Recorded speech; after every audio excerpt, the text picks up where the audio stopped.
this 11th session of Time Institute. Today's session is about making the most of your intellectual property. This session is sponsored by Fasting, and we have a wonderful team here to take us through. They will be introducing you to how to develop intellectual property strategy, tell you about the components, give you tips. And we have here with us Kevin, Mimi, and Armand. Just a word about our sponsor. Fasken is one of the world's leading international business law and litigation firms. It has over 700 lawyers in the firm and has offices in Canada, United Kingdom, France, and South Africa. The practice includes every sector of business, industry, and government. They are consistently ranked top corporate deal maker by LeadSpurt, consistently distinguished in the Canadian Lead Expert Directory, the prestigious Chambers Global Guide to the World's Leading Lawyers, and the Guide to the World's Leading Financial Law Firms and the International Who's Who of Business Lawyers. We have a very interesting format. We have a single presentation, a very lengthy one, and I can tell you it's very interesting because it has lots of sound effects also built into it. And we have a very interesting presentation formats. They will all be presenting it together in a sequence, and I'll quickly introduce Kevin first. He's an intellectual property lawyer and a registered patent agent in Canada and United States. Kevin provides patentability and patent infringement and validity opinions, and he prepares, files, prosecutes patent applications in Canada, US, and internationally under the Patent Cooperation Treaty. He has a biology degree and has worked previously as an industrial laboratory researcher, computer programmer, engineering draftsman, website developer, and desktop publisher. I don't know, almost every aspect is covered out here. Kevin has patent experience with a wide range of technologies, including biotech, business methods, communications, life sciences, mechanical, medical, industrial, computing, inventions, among others. He's a registered trademark agent as well and provides legal advice for trademark design and copyright matters. He specializes in IP portfolio management and due diligence, technology transfer, licensing, and enforcement matters. He builds a long-term working relationship with clients and tailors strategic approach to fit the intellectual property needs of each individual and company. Next, please allow me to introduce Armand. He's partner in the Technology and Intellectual Property Law Group. He's a patent agent registered to practice before the Canadian Intellectual Property Office and United States Patent Trademark Office. He's worked with diverse clients to secure worldwide patent and industrial design protection for their innovations. His patent practice focuses primarily on patent matters that relate to mechanical and electromechanical devices. He's gained experience in domestic and international patent, prosecution, and in advising clients on all issues relating to patentability, validity, infringement, and enforcement of patent rights. He has also been actively involved in patent litigation. His experience further includes drafting and negotiating licensing agreement and advising on intellectual property, due diligence, in various transactions. Mimi is an associate in Fasken Martin Intellectual Property Group. She practices in all areas of intellectual property litigation, including trademarks, copyrights, patents, industrial designs, and trade secrets. She's also involved in trademark prosecution, anti-counterfeiting, enforcement measures, and domain name disputes. She summered with firm and was seconded to Sony Music Entertainment Canada Incorporated. She completed her articles with the firm and joined as an associate. Let's hear it for three of them. Yeah, so thanks, Lalit. That was a very fulsome introduction, all three of us. I would have given you a shorter bio, but anyway. So, yes, we're here today to talk about making the most of your intellectual property. And I'm going to start with an introduction of the topic. And in turn, we'll be talking about, to provide an overview of intellectual property, and then we'll move into some of the different types of IP, including patents, trademarks, domain names, copyright, and designs. So for each of those types, we're going to include a discussion of some common IP issues that might arise and what to look out for. And then we'll follow up with a discussion of other IP issues. And those are ones which may transcend the various individual types. And these are ones as well that may be encountered by entrepreneurs and businesses alike. And hopefully we'll all end this a little wiser at the end. So to begin with an overview, first question really, questions are what is IP and who cares? So most are unaware of the intellectual property that they generate, for example, on a daily basis. They're unaware of who owns it and also of its commercial value. Now, intellectual property is a lot like other forms of property. It can be bought, sold, given away, or fought over. And usually it's the product of hard work, though usually not physical work. Still, there is often a certain sweat of the brow that can go into it. Now, certainly when we do talk about the various individual forms of intellectual property, I think you'll have a little bit better understanding of what each covers as distinct from the others. So what I didn't answer is who cares. And first, there's people and businesses who are aware of IP's commercial value. And that, hopefully after tonight, will include more entrepreneurs and startups than ever before. It also includes those who are looking for some competitive advantage, for example, to establish a foothold in an industry that they might not previously have worked in. And it also includes those who are looking for an exit strategy. Over the course of one's career, you can generate a whole lot of intellectual property. And hopefully by the end of that career, you haven't been throwing it all away, you've been building it up and adding to the value of whatever entity you've been contributing to help build. So that at the end of that time, you'll either make that vehicle more attractive for investors or potentially to purchasers who might buy it outright. So so the other people that will care actually are your competitors, and that might include those whose market shares you want to take a piece of, and also those who in the future could replace you. So I think if your competitors aren't already concerned about the importance and aware of the importance of intellectual property, then they should be. And the last group of people, or last entity that really does demonstrate its care for intellectual property on a daily basis is the government. And that goes into their policies that they have shaped, and it also goes into the incentives that they grant to people, creative and inventive people, to encourage them to publicly disclose their inventions and creations, all supposedly for the better of society, and hopefully it is. So really, it is a deal of sorts. And on the one hand, you have the public disclosure of new works that the startups and entrepreneurs might provide, and on the other, you have some measure of protection which is to be afforded by, or that is afforded by the government. So this is really a bit of the big picture. And a question then, in turn as well, is where do IP rights come from?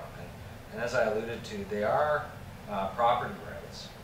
They're property rights under the laws of a particular jurisdiction. So most often you will have to apply to each jurisdiction separately to actually obtain protection there. Or if not apply separately, then at least register your IP separately. Because in some cases there are international applications that you can't take advantage of. But in most cases, the protection does differ from jurisdiction to jurisdiction. And now in Canada, IP rights may arise either by statute or by judge-made law. And with all of that said, I think I'll turn it over to my partner Armand to talk about one of the exceptions to the case, which is trade secrets. So, trade secrets. What do you need to know? First of all, trade secrets are often referred to as confidential information. Sometimes trade secrets are, some view it as being a subset of confidential information, something that is more readily identifiable, something that's more unique or more novel. So trade secrets can be information that's used in trade or business. It's not generally known in that trade or business. It derives value from being kept confidential, and also there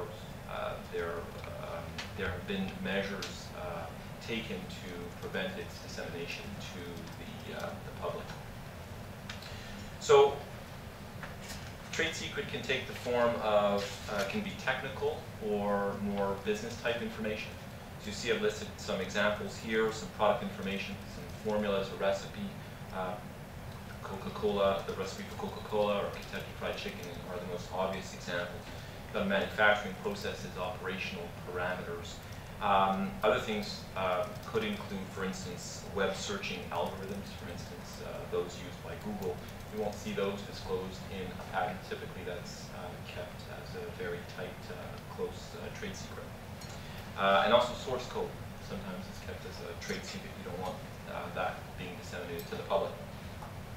On the commercial side of things, you're looking at things like pricing information, or it could be supplier information. Could be information about costs or margins that are proprietary. Customer lists, of course, marketing plans.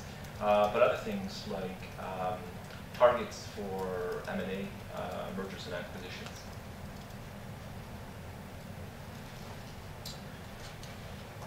So what will be considered to be a trade secret or confidential information depends basically on two things: the nature of the information. So the information has to be something that is worthy of being kept confidential. And then the nature of the relationship between the parties. Really, trade secret arises when there is an obligation, it arises under circumstances of confidence. And so how do these circumstances of confidence arise? So you'll see here, they can arise either through an explicit or implicit term in a contract. The most obvious example is confidentiality provisions in an agreement, or a confidentiality agreement in and of itself. You've got the existence of fiduciary duties, and those are the types of duties that an executive or director or officer of the company owes to the company, and the existence of a general duty of confidence. And that would be something like the employees owe their employers a duty of confidence.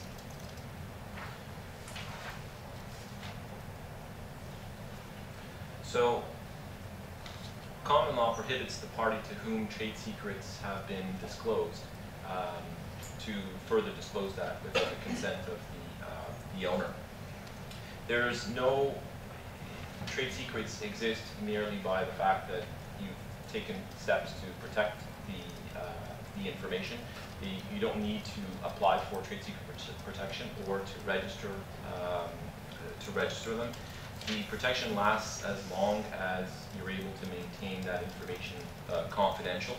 But the issue is that if you disclose, if there is a disclosure of that information in the absence of a duty to maintain it confidential, then in effect you've destroyed the trade secret. It's no longer considered a trade secret. And so once you've let the genie out of the bottle, you can't get it back in.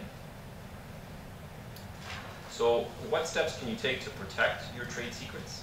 Well, first thing is obviously to use your common sense. So what would a reasonable person do to protect information that they consider to be valuable? So first step goes to identification. You must distinguish what's considered to be confidential information from other information that is not confidential. And then the information that you've identified as being confidential, you must make sure to mark it appropriately. This information, this is confidential information, or this is proprietary information belonging to ABC company, the dissemination of which is prohibited without written consent, or something of the sort. And then you have to identify to whom, you have to limit your disclosure. So who are you going to disclose to? It should only be on a need-to-know basis. So here you see, okay, employees. Well, which employee should have it? Maybe not all your employees should have access to the highly confidential information. Same thing with consultants. And then you get into other issues when you talk about potential investors or strategic partners, whether they should have access to that information as well. The next steps goes more to making sure that you have the proper agreements in place to ensure that you have these obligations of confidence. And so you'd want the parties to whom you're going to disclose the information to be locked up or signed onto confidentiality agreements. And you want to make sure that they're aware that these obligations apply to the information that you're providing to them.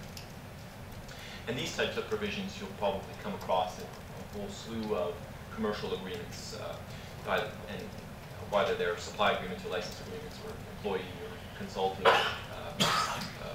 professional services agreements.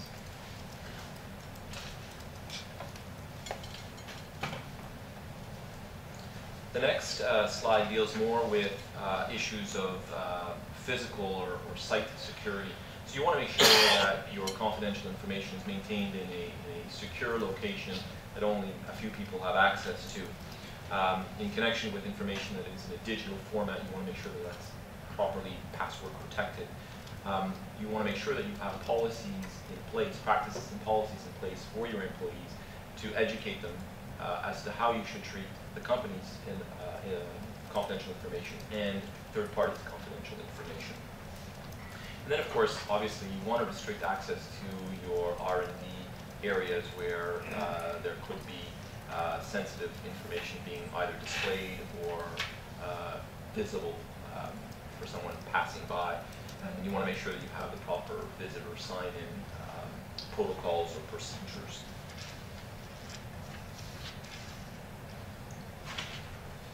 In terms of enforcement, Kevin will probably talk about this a little more, but trade secret can only be enforced against the person to whom it was communicated. And what follows from that is if a third party derives your confidential information independently or is able to reverse engineer that confidential information from a product that you've put out in the market, for instance, then you will not be able to go after them for a breach of confidence. You won't be able to establish a breach of confidence case against them because you don't actually have a relationship of confidence between them. Things to look forward to as it relates to trade secret. You want to make sure at an early stage that you consider whether trade secret is the most appropriate form of protection for that innovation or that development. And then, of course, once you've identified that as being something that this is the appropriate form of protection for you, then you can go ahead and put in the steps that we've described a little earlier in terms of protecting the trade secret and taking the necessary precautions. Other things you want to look at are ensuring that you don't make inadvertent disclosures of that information, and that can easily happen in a public presentation at a trade show or something that you post on a website if it's overly detailed. Sometimes it could be a drawing that you're posting on a website. And the next couple points relate more to issues of liability, how the misuse of the third party's confidential information can get you into some hot water.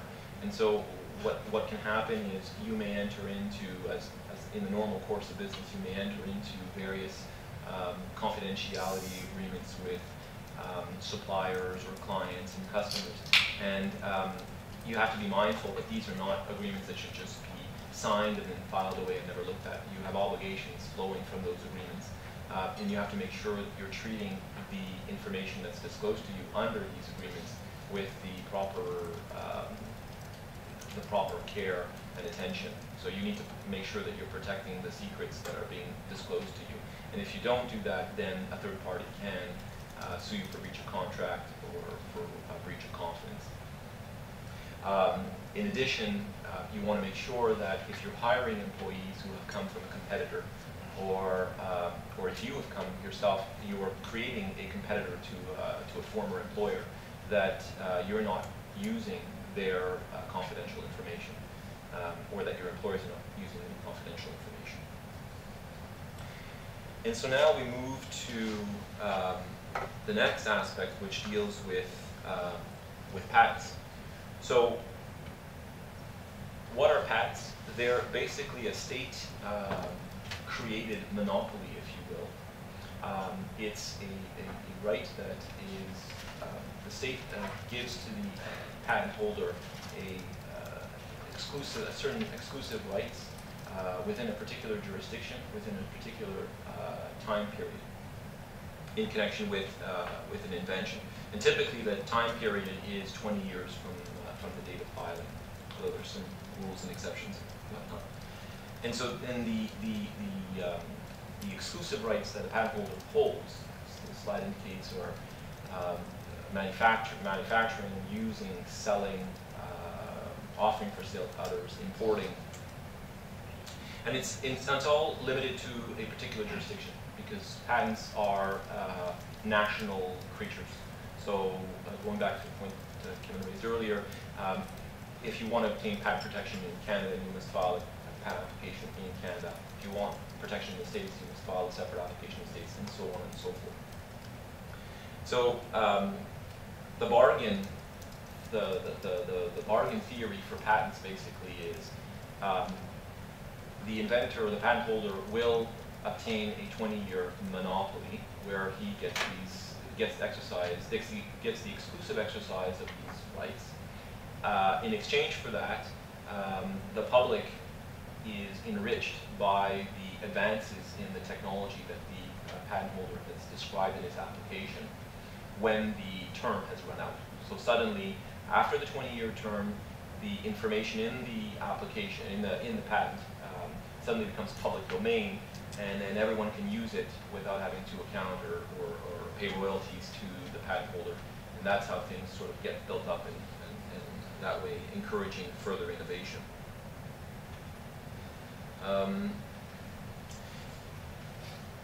And the other thing to note is that patents protect functional features. They protect how things work or how things are made.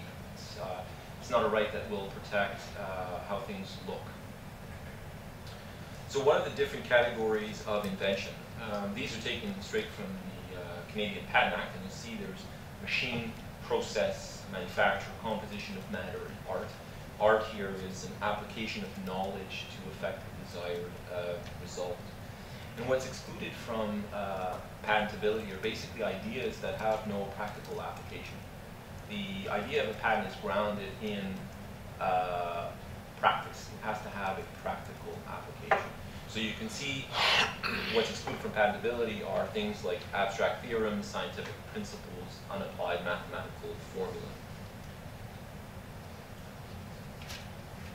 The next slide here, you see we've listed what the criteria for patentability are.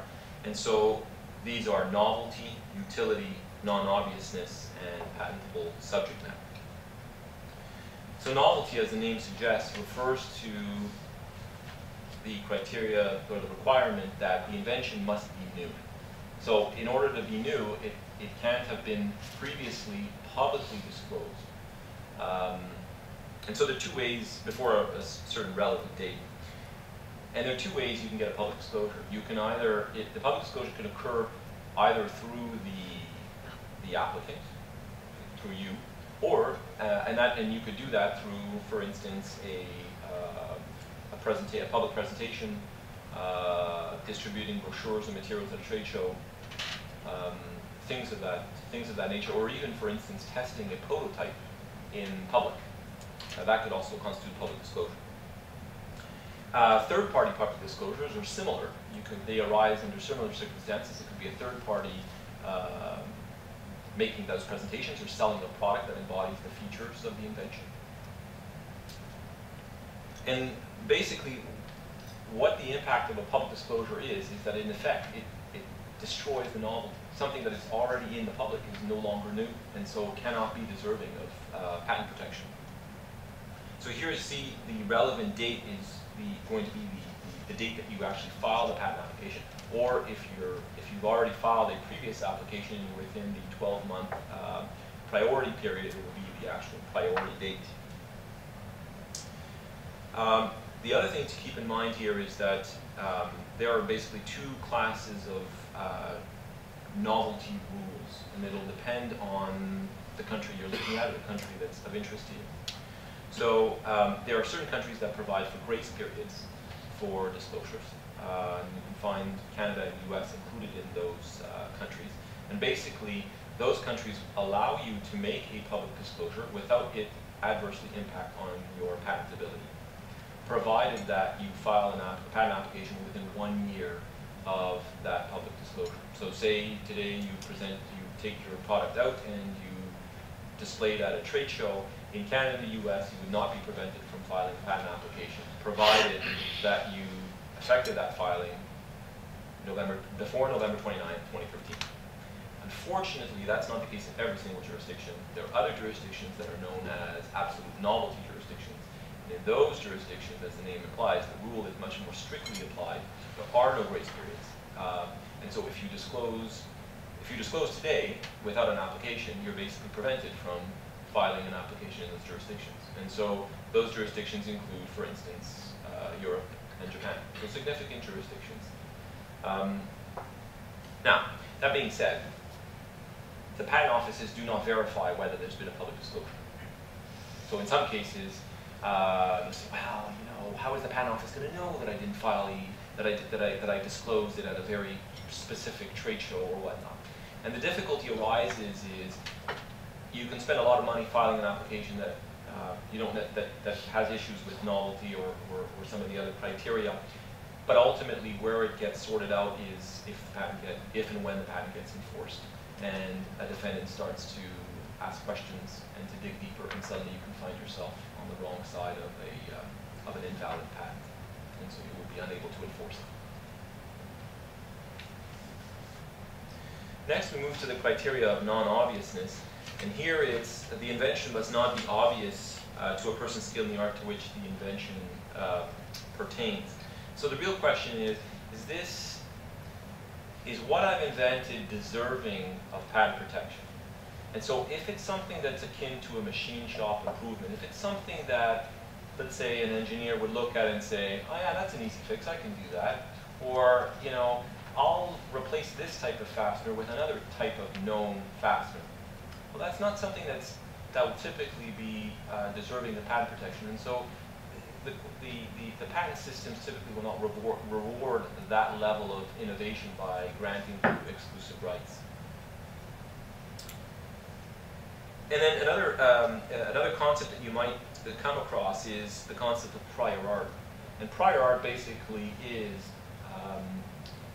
the accumulation or universe of either published patent applications or issued patents or non-patent literature, doctoral theses, technical brochures, articles, and whatnot, that predate your invention, and that basically, when you're doing an assessment for purposes of novelty and obviousness, you're actually looking at this body of knowledge to see what was done before.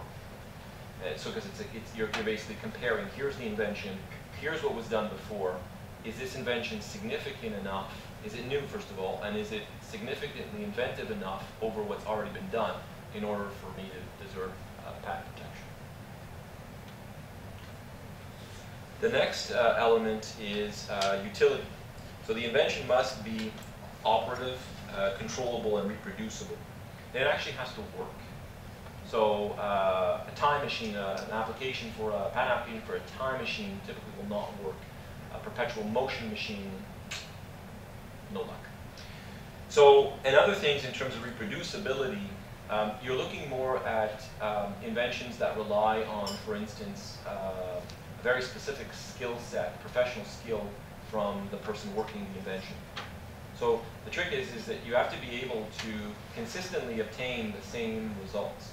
And so if these results are variable depending on the skill of the operator or depending on some sort of subjective exercise of the operator, then that's not going to be reproducible, and that's not going to meet with the criteria of utility.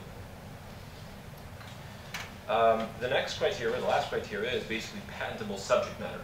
And so to be considered patentable, it has to fit within one of the established categories of acceptable patentable subject matter.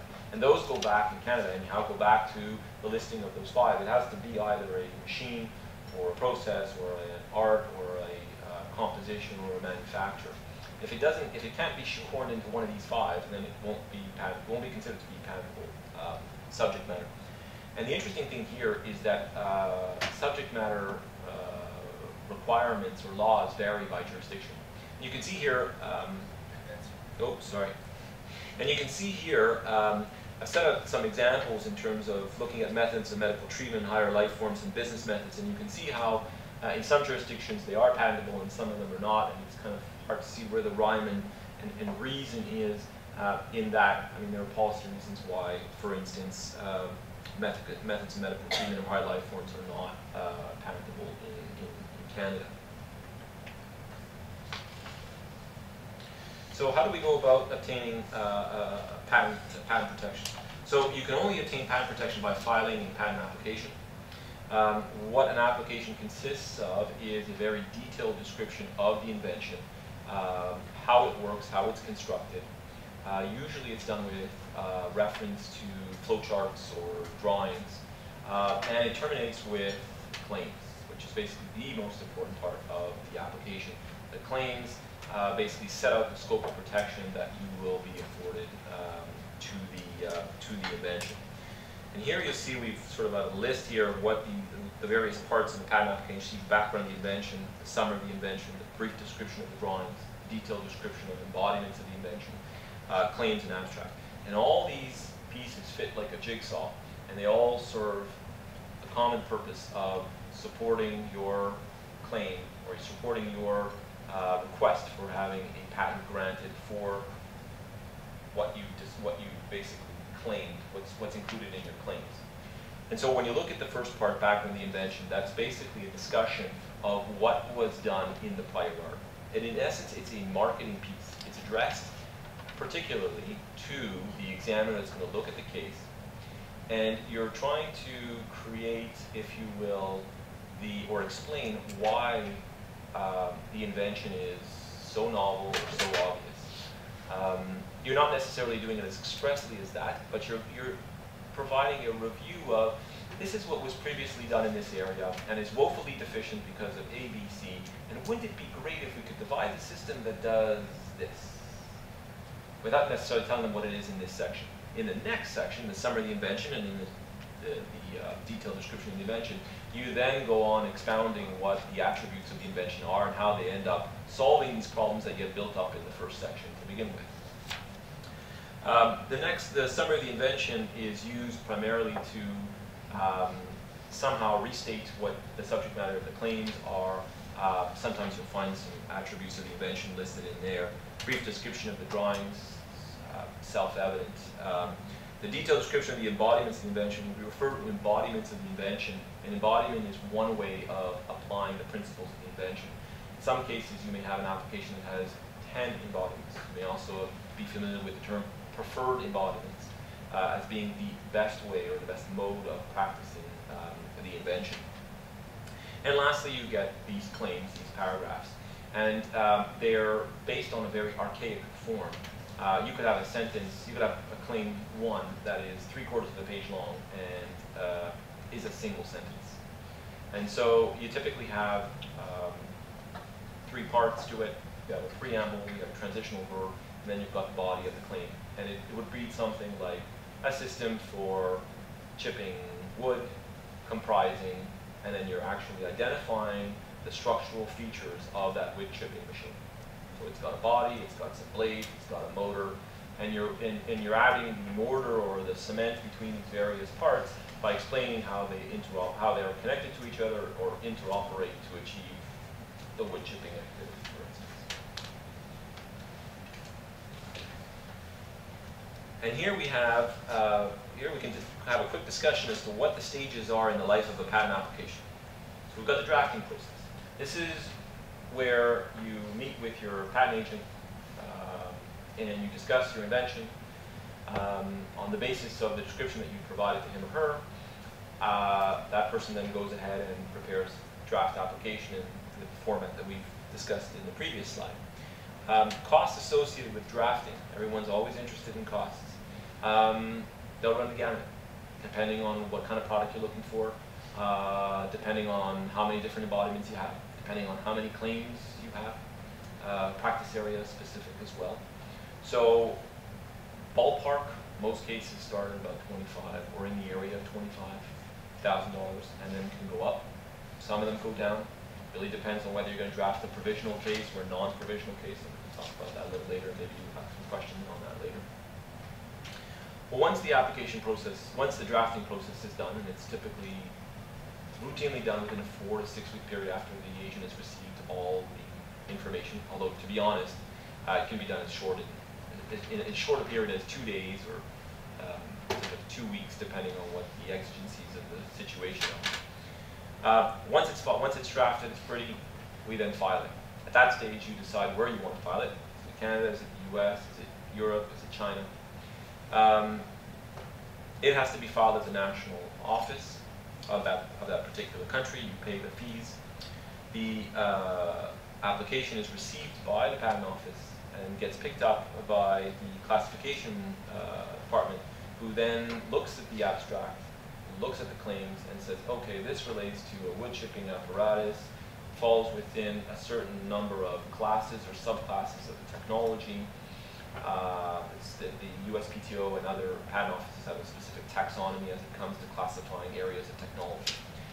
The classification is useful because it allows an examiner, once the classification for that application is established, it allows for an examiner to pick up the case and then conduct a search of the prior art. And in that case, what they're looking for is prior published applications or prior issued patents. And on the basis of that, they will then conduct their examination, which is basically an evaluation of whether or not your application and the claims in it meet with the requirements of patentability. And during this examination process, it's important to understand that it's very much like a negotiation between the parties. Very often you will get one or more correspondences that we call office actions. And in them, the examiner is going to say, well, you know, I think your claims are too broad, or I think your claims lack novelty, or are not obvious, or are obvious because of, and then they'll cite some specific prior art against it. Well, the role of your patent agent on this end is this. When we're drafting the case, we are trying to go as broad as possible on the claims. We try to get you really broad protection if we're doing our job right. The patent office, their role is they're gatekeepers. They don't want to give these exclusive rights to just about anyone. And so we draft as broad as possible, and the examiner's job is to bring this back in to something that's more reasonable and that best serves the public interest. So there is that negotiation, and if you drafted your case properly as an agent, you hopefully have some subject matter that you can arrive at some compromise with the examiner. There's enough meat in your case that you can actually find something, a common ground with the examiner, and get your case allowed. But once your case is allowed, you're given an opportunity within a 3-month or 6-month period to pay a final fee in Canada and an issue fee in the US. You pay that fee, and then within sometimes a prescribed period of time, your patent will issue. And then you have actually enforceable rights. Which brings us to patent infringement.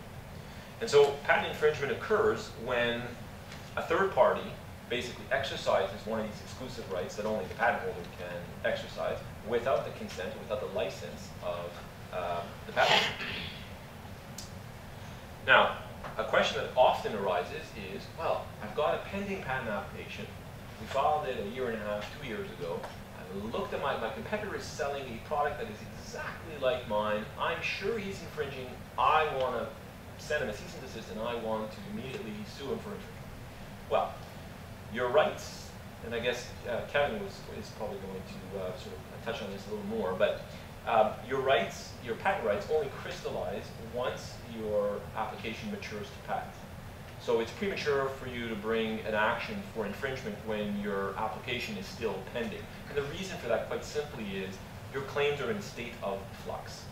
They're not they're not fixated yet. There is still this ongoing negotiation with the examiner, so it's inappropriate for you to try to sort of jump over that by instituting a claim.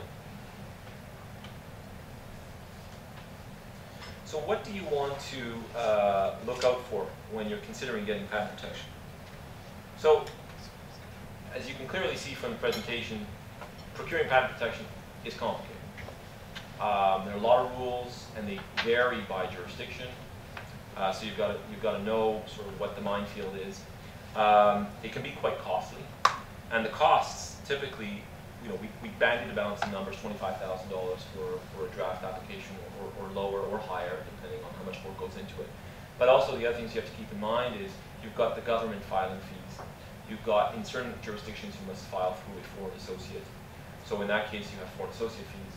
In some cases, you may need to have your application translated into that local language. Suddenly, you know, you've got the cost of translating a 60-page specification into Japanese or Chinese. It can get quite expensive. And then, of course, you have to keep in mind that in each of those jurisdictions, the likelihood is that you will incur costs for examination and for this negotiation between you and the examiner. And then during the pendency of the case, in a lot of jurisdictions, you have to pay certain fees to keep the cases in good standing, keep them alive. Those are called maintenance fees. And they're sometimes referred to as annuity fees. And many jurisdictions have them as well to keep the patent alive. So in Canada, for instance, you start paying maintenance fees 2 years after the second year anniversary of the filing, and you pay them till the very last, till the 20th year, or I guess the 19th year.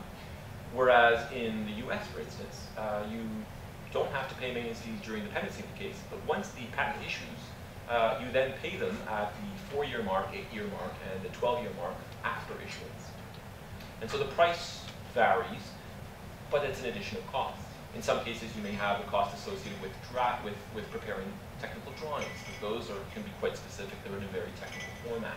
So that will also tend to add to the cost. And then we spoke about the various steps, the examination and all that. And then the timelines. There's some timelines that need to be respected here in terms of making your first filing in other jurisdictions.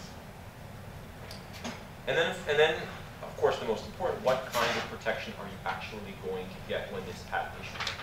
And so, again, going back to this negotiation with the examiner, you may have started off with some very, very broad claims, but at the end of the day, you might have had to hold them in terms of your scope to be able to get it through. And does that have actual commercial, or will that have commercial value for you? Other considerations are, where are you going to file your patent applications? Everyone starts off saying, I want a worldwide patent. I want a worldwide patent. Well, worldwide patents don't actually exist. There are international patent applications that are basically a procedure or a filing system that allows you to sort of have a placeholder in various jurisdictions, but there are no world patents yet. So they're all basically Canadian patent, US patent, and Mexican patent. They're all individual countries. And because of the cost involved with each of these filings, you have to judiciously choose where you're going to file. And that's where having a good understanding of the different filing strategies, the different deferral strategies that are available to you comes in. And so, you know, you can include in those filing provisional applications, you can include in those filing PCT, patent cooperation treaty applications, and similar strategies. So again, sort of in a similar refrain is make sure that you early on in the process you identify whether patent protection is something that you might be looking for, so that you can best govern your behavior and avoid having accidental or inadvertent public disclosure. Where possible, file first and disclose later. And if you can't file first and disclose later, well then at least try to get a confidentiality agreement signed up so that that disclosure, even if it predates the filing, doesn't actually negatively or adversely impact on the novelty requirement. And now I pass the mic over to me. Any questions? Because so much information and so much. Go ahead, shoot any questions you have on trade secrets or patents so far. Yeah, go ahead. I'm in the life sciences field, so I'm pretty familiar with, a little bit familiar with patents. I just was curious, in your experience, how does the granting or perhaps the process of filing, for example, a patent in Canada, United States, and then wanting to branch out, let's say it's granted to other countries, how does that impact the process? I mean, in terms of maybe the experience you gain in terms of drafting claims, or even perhaps the way a patent examiner in a foreign country might look at something. So I'm just curious as to sort of the dynamics. Well, interestingly, again, it goes back to different jurisdictions have accept different claims formats. Okay. So in Canada and the US, for instance, we tend to have a very similar claim format. Typically, a lot of the claims that are, setting aside subject matter considerations, the types, how you claim an invention, for the most part, there's a lot of overlap. So a claim format that is acceptable in Canada typically will be acceptable in the US, although there are certain exceptions. In Europe, it's a very different thing. They claim, so just to go back for a second, in Canada and the US, you basically state what your invention is. You're not necessarily stating what is prior art and what is considered to be new or non-obvious. You're just basically saying, I am claiming this box. These are the features that are part of my invention, without identifying what's new. So in Europe, you have what's called a two-part claims format. And so what you have is, you've got, the first part is basically prior art. So a wood chipping machine having blah, blah, blah, blah, all the prior art features, characterized by, and then everything that comes after the characterized by is considered to be novel or inventive. That's what you're considering to be novel or inventive. So sometimes there are difficulties in getting that European claim format into a Canadianized or US acceptable version. Maybe getting more to your question is, the US does its own thing. So they will look at, they don't necessarily look at what's been patented in other jurisdictions because they don't really care. They're the US, and that's what, they'll apply their own system and their own requirements. Interestingly, in Canada, we have examiners that give actually great deference to what happens in the US, which is good for applicants because that is one of those deferral strategies, cost deferral strategies that I referred to earlier. And so, for instance, one thing that commonly occurs is you file in the US. Typically, the US has they have certain service level requirements that they try to meet. So if you file a case today, they'll say, we'll give you an office action within 14 months. And then we'll respond, you respond to us, we'll respond back to you within 4 months, and so forth. And then if we can arrive at an agreement, we'll give you a notice of allowance. Once you pay that notice of allowance, once you pay the final fee, we'll have a patent issue you within 3 or 4 months. The service level is basically that you will have an issued patent within 3 years from the date of filing. And if they don't get you that, then they'll adjust the patent term, give or take, depending on how much time you delayed as well, because that gets deducted from the final tally. Now, how does that relate to Canadian practice? Well, in the US, you have automatic examination. So the case gets filed, it gets put in a queue, gets picked up by an examiner, whoever gets assigned to the case, and they get to it when they work through their pile. In Canada, you have deferred examination. And you can defer examination up to a period of 5 years. Okay, so let's go back to our timeline. I file a case today in the US. I wait a year and file a Canadian case. In the meantime, at the 18-month mark, I get my first office action in the US. I'm able to negotiate with the examiner. I get my case to issue at, say, 2.5 years after I filed my US case. Now, once I have my issued US case, I request examination in Canada, and I amend my claims to correspond to those that issued in the US. And I say, here, examiner, here are the claims that issued in the US. And then the Canadian examiner looks at them and says, oh, that's great. Here's your notice of allowance. It doesn't happen all the time, but it happens a lot of the time. And it's a win-win for, I guess, depending on if you like the scope of the claims that you got in the US, it can be a win-win for the applicant because at the end of the day, you don't have to fight the second fight with open up another front with the patent office, spend money in negotiating with them if the Canadian examiner is perfectly willing to give you the scope of claims that you got in the US. So. You mentioned that once the patent 20 years are over, you have to make it public. So what do you mean really? Can you explain that a little more? Sure. Well, it's not so much that you have to make it public, it's that it is already public. And that's something that perhaps I should have the formula in the start. Right, but it's something that I should have sort of explained a little better. Once you file, maybe it's a step that's missing in it. Once you file an application, the application content and the fact that it's been filed remains confidential for a period of 18 months. after the 18 months, the application actually gets published. So it actually is disseminated before the end of the term. So everyone has access to it. The difference is they have access to it, but they can't use it without your license if you have an issued patent. At the end of the 20 years, they still have the copy of the application, but now there's unrestricted use. They can use it as they want. They don't have to account to you. They don't have to pay you a royalty.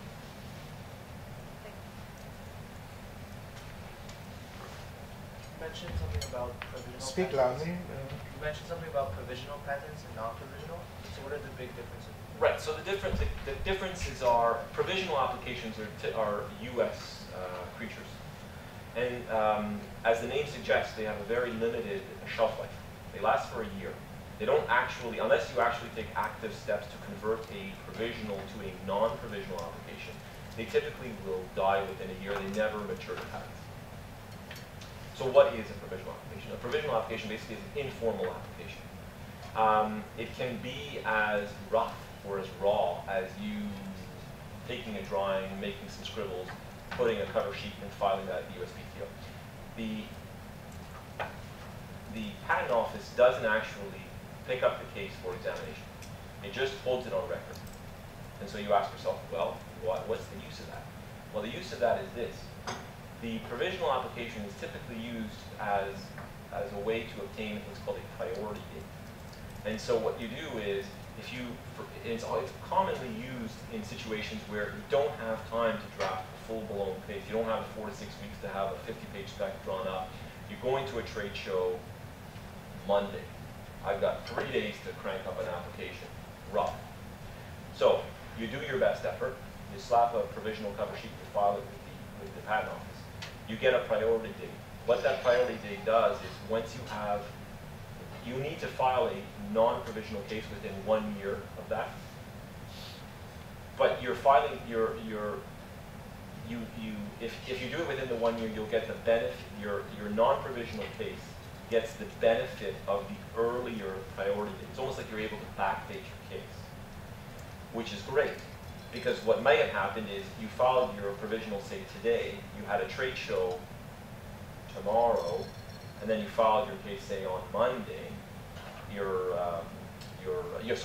filed your non-provisional case sometime a little less than a year after. Well, suddenly your non-provisional case can avoid this public disclosure because it in fact gets the effect of the backdating or the priority, if you will. It's an effective tool. It's also used in the U.S. to somehow extend your 20-year term, because when you talk about 20 years of patent, you're taking the 20 years from the date of filing of your non-provisional application, not your provisional application. The risks with the provisional application, of course, are you only get priority for the subject matter that you've disclosed in your provisional. So if it's very, very rough, then you might not get the benefit of priority when later on you add a whole bunch of new subject matter into the non-provisional case. So is it safe to say it's priority over protection, basically? I think it serves the reality is that different practitioners have a different view of it. I think you have to use it in the appropriate circumstances. A lot of applicants will use it because it's cheap. But sometimes cheap doesn't give you the full protection, and you have to, before you sort of go down the road of a provisional, you have to know what the pitfalls are. And it's got something to do with first to file aspect also, right? Yes, exactly. Yeah. Any more questions? Yeah. You were talking about business methods that can be fitted. Can you give me some examples? Well, the one that comes to mind is the Amazon one-click shopping. So that's something that's been litigated. There was a federal court of appeal decision in Canada that came out on that. The Canadian Patent Office had rejected Amazon's application for this one-click method of online purchase. And so it actually worked its way through. The examiner rejected it, went through the Commissioner of Patents, or the Patent Appeal Board, went to the trial division of federal court, and then went to the Federal Court of Appeal, and ultimately the Federal Court of Appeal said, look, there is no express exclusion for business methods in Canada, provided that it has some sort of technological, provided that it meets the requirements, meet the requirements of patentability. Any more questions? Okay, thank you. Thank you.